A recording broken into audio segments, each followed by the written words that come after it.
Le 21 novembre, le Zimbabwe marquera l'an 1 de la chute du régime de Robert Mugabe. Son ancien vice-président Emmerson Mnangagwa, dont le licenciement le 6 novembre 2017 a déclenché la crise qui a conduit à sa démission, a depuis lors pris les rênes du pays. Après avoir été élu, où en est le Zimbabwe après l'ère Mugabe? Pour en parler, nous sommes avec notre journaliste Nyasha Muchizwa qui était sur place dans la capitale zimbabwéenne lors de ce moment historique. Bonjour Nyasha. Good morning, Barbara. Bonjour Barbara, bonjour Jerry. Yeah, it's a pleasure to be here. C'est un plaisir pour moi. Est-ce que vous pouvez nous donner les détails de ce qui se passait il y a un an au Zimbabwe pendant les jours qui ont précédé la chute de Robert Mugabe et quelle a été votre réaction? Okay, well, first to give Bien, context, on va parler de ce contexte. Aujourd'hui, jour pour jour, l'armée zimbabwéenne était dans la capitale Harare avec ses chars d'assaut. Elle a pris le contrôle des bâtiments du gouvernement, puis au petit matin du 15 novembre, elle a pris le contrôle de la chaîne nationale du Zimbabwe, la Broadcasting Corporation, pour insister sur le fait que ce n'était pas un coup d'État militaire et que le président et sa famille étaient en sécurité. Donc maintenant, pour répondre à cette question, si nous avions reçu l'information de la même façon que les journalistes et les civils, c'était soit par l'intermédiaire de la famille et des amis, soit par les médias sociaux, simplement parce que toutes les stations de radio, les journaux et notre chaîne de télévision étaient sous surveillance stricte. Les gens envoyaient et affichaient des vidéos pour dire de ne pas se rendre dans cette partie de la ville parce qu'il y avait des chars militaires, des patrouilles de soldats, et nous ne savions pas ce que cela signifiait. Peu de temps après, le général de division à la retraite, Sibusiso Moyo, aujourd'hui ministre, annonçait de façon mémorable que Robert Mugabe était assigné à résidence et que ce qui se passait n'était pas un coup d'État. Nous avons entendu tirer dans certains quartiers de Harare, la capitale. De nombreux Zimbabwéens, y compris moi, avions mal dormi cette nuit-là.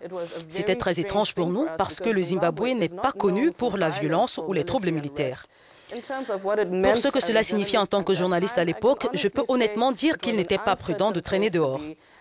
Le média pour lequel je travaillais au moment où nous avons été mis en état d'alerte était sous contrôle, car bien sûr, la première chose que l'on fait dans le cadre d'un coup d'État, c'est de prendre le contrôle des médias. Bien sûr. Bien sûr, je me souviens très bien d'avoir été terrifiée. On ne savait pas ce qui allait se passer par la suite. Parce que perdre Robert Mugabe était inimaginable.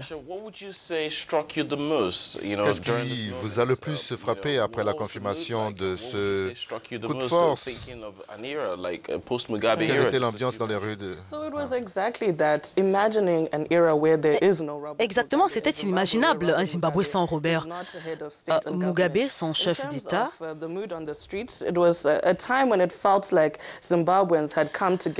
Alors je pense que, bien sûr, ce qui nous a le plus frappé, c'est l'idée qu'il y avait une possibilité d'un Zimbabwe sans Robert Mugabe comme chef d'État et du gouvernement. Pour ce qui était de l'ambiance dans les rues, c'était la seule fois où les Zimbabwéens avaient l'impression d'être unis en tant que peuple. Je me souviens d'avoir marché le 18 novembre à côté des personnes de couleurs et de croyances différentes, ainsi qu'à côté des soldats eux-mêmes, demandant pacifiquement la démission de Robert Mugabe. Vous avez déjà vu un coup d'État où les gens défilent dans les rues, chantent et prennent des photos avec les soldats. Il y avait une atmosphère d'espoir et d'attente. L'objectif était de voir Mugabe partir. La crise politique au Zimbabwe a duré des décennies. Le parti au pouvoir, la ZANU-PF, corrompu et impitoyable, ainsi que les dirigeants des forces. Après, est-ce que les choses ont vraiment changé? Est-ce que le Zimbabwe sous Robert Mugabe est le même que le Zimbabwe nouveau sous Emmerson Mnangagwa, qui est le nouveau président? Un an plus tard, l'euphorie s'est dissipée. Mnangagwa a promis au Zimbabwe une nouvelle aube. Mais pour beaucoup, le pays semble tristement familier avec de longues files d'attente dans les banques pour retirer de toutes petites sommes d'argent, surtout que la pénurie de produits de base ont conduit au rationnement de l'huile de cuisine et autres produits de base. Le président Mnangagwa a bien commencé selon la population sur le terrain, mais sa victoire électorale contestée en juillet, suivie par les militaires qui ont ouvert le feu et tué 6 civils. La récente épidémie de choléra qui a fait plus de 4000 morts et une implosion économique ont soulevé de nombreuses questions sur la situation au Zimbabwe, un an après la prise du pouvoir par Emmerson Mnangagwa. of course, Jerry. I mean, now there's things. Of course. Now there's things such as freedom of expression, which il y a une dette énorme qui pourrait dégénérer en un effondrement économique, comme il y a 10 ans. And of course that's something to point out, a positive to point out. We look at police roadblocks where motorists were routinely. Les barrages routiers de la police où les automobilistes étaient régulièrement harcelés pour obtenir des pots de vente étaient éradiqués, c'est une bonne chose.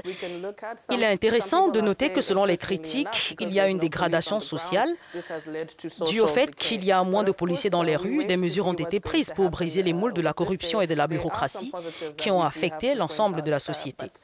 We still are questioning whether there is a big shift post Mugabe and whether we can compare. Nous pourrons avoir un véritable chef après Robert Mugabe, qui a été comparé plusieurs fois à un crocodile. And what about public spending? There have been cuts in the public spending too? Yes. The reduction of the cabinet from 30? Yes, the reduction of the cabinet is another. Effectivement, la réduction du cabinet de 35 à 20 ministres a également été une chose positive. Ça va contribuer à réduire les excès dans la fonction publique. Mais nous attendons de voir la restructuration de la politique gouvernementale. Si cela va faire avancer le pays. C'est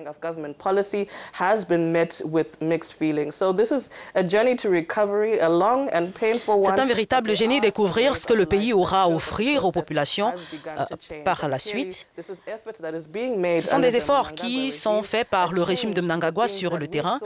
Qu'est-ce que cela changera dans la vie des populations après Mugabe? Ça ne fait qu'un an pour Emmerson Mnangagwa. Il a encore quelques années pour prouver qu'il peut vraiment changer le pays. On va continuer de regarder, d'étudier. Merci.